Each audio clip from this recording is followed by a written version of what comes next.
News at Prime. Let's bring you this now. Women for Change is calling for a 15-minute nationwide shutdown against femicide and gender-based violence. This is ahead of the G20 Summit. It's calling for this to take place a day before the meeting of world leaders from the grouping, which is going to take place in Johannesburg. Women for Change spokesperson Cameron Kasambala joining us now to tell us more about this important campaign. Good evening to you, and thank you very much for your time. Let's start with the timing of this nationwide campaign. Why did you plan it a day before the start of the G20 Summit? What point are you trying to drive home? So the G20 is the biggest gathering of some of the most powerful leaders across the world to discuss different things like economies and financial challenges. And South Africa is hosting that to depict our very stable and growing economy. However, as much as we are putting this front out to the rest of the world, there's so much happening on the ground in South Africa that continues to be ignored. So while all international eyes are looking at South Africa, we want to show them the reality of what is going on in South Africa, and the shutdown is the way that we're going to do that, particularly because our focus is on showing them the consequences of our absence both socially and economically. Yeah. So what is the call on women of South Africa on that day of the 21st of November? So we are calling women and all members of the LGBTQI+ community to refrain from going to work, whether it's paid or unpaid labor, and to also refrain from spending money, either buying items or things, or even withdrawing money from the economy, because we want to bring South Africa to an economic standstill to show them how valuable and important we are to the community. We're also asking people to wear all black to show their mourning. And if you've seen it on social media right now, there are a lot of purple profile pictures kind of going around. And we're encouraging people to do that to bring visibility to the movement so that people can see what's happening. And it's great because people can join from all over the world and participate. And then sharing this content. It is so important that people see what's going on in South Africa. And social media is such a powerful way to do that. And it's awesome because the one thing that we're also doing is at 12 o'clock on the 21st of November, we are going to do a lie down where women and members of the queer community will physically lie down for 15 minutes in honor of the 15 women killed every day.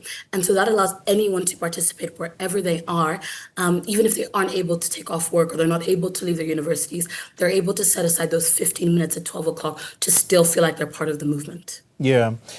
A very alarming statistic is being pointed out through your statement as to the number of women lost in South Africa.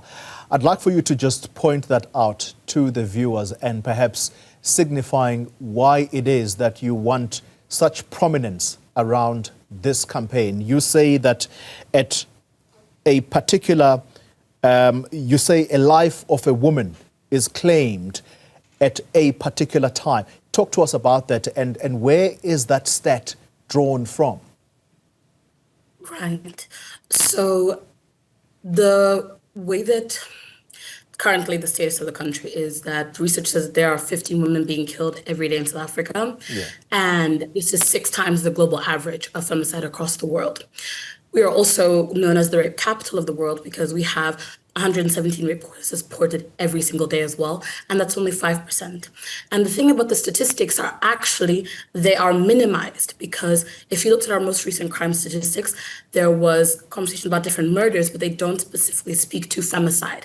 However, research from other organizations and things on the ground, we are able to start to pick up on this trend. So if we look at just our own social media platform, the number of femicide cases that we post about every single day because of the influx that we're getting is very telling that even the number of 15 women every day seems like it might be on the lower end of what's happening. And that's also why these movements are so important, because we want South Africa also to start to really pay attention to the numbers of what's happening. Because of the way that it's coming across, they're not seeing the magnitude of the issue. It's a lot bigger than people think. And when you're on the ground and working with communities and people and survivors, you get to see how extremely common it is and how frequently it's happening. Yeah. I think what I was driving at, and I've put it very clumsily, I admit and I apologize for that. You say in the statement that every 2.5 hours, a life of a woman is taken in this country, possibly by men, because that's who is behind the violence. Let's talk about the optics of it. There are going to be leaders of the world in this country, and you want for them to be alive to this reality that is happening in this country. The ultimate goal, what do you want this to achieve? Because the government is going to say, we are working with women's organizations. There is also a particular policy that is being driven by government, including funding campaigns so that there is education around this particular scourge. So the ultimate aim of wanting the world to see South Africa and its abuse on women, what's the ultimate aim here? I think that they can say whatever they want, and the South African government can claim that they are doing all this work, but we'll look at the numbers that they themselves are sharing with us. We've increased from 25,000 to 73,000 sexual offenses committed since 2020 to 2025, right? We have seen a 33.8% rise in femicide over the past year. So the numbers are telling us that the action is not actually happening and that the implementation is poorly done. Because when implementation is effectively done and funding is released effectively, we see a decreased number in these issues, and gender-based violence and femicide does decrease. But when the numbers are going up, that means that there's something lacking that is not happening. And so for us, it is all good and well that we have all these fantastic policies. You know, we have the Domestic Violence Act, the Sexual Offences and Crimes Act, we have the Constitution, and we even have the National Strategic Plan to tackle gender-based violence and femicide, which was made in 2019. However, the transparency on where funding is going and where the alleged implementation is happening is not clear. We have not seen effective measures being released, such as the National Sex Registry Offenders List still being kept a secret and not being publicly released.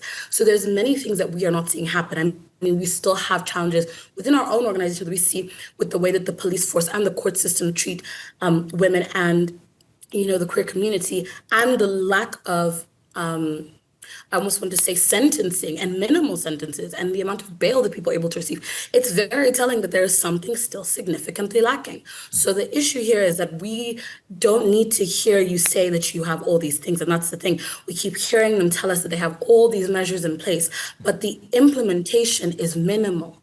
And so for us, it's about them actively showing us transparently what are they doing, where are they doing it, and why are they doing it? And that's why we specifically, when we did our demonstration and petition handover on the 11th of April in 2025, we asked them to declare gender-based violence and femicide a national disaster. Because claiming it a national disaster means acknowledging that it is a crisis, a human rights crisis that is happening.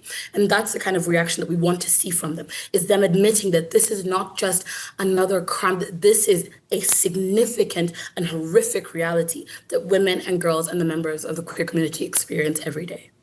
Cameron Kasambala, thank you very much for joining us, the spokesperson of Women for Change organization.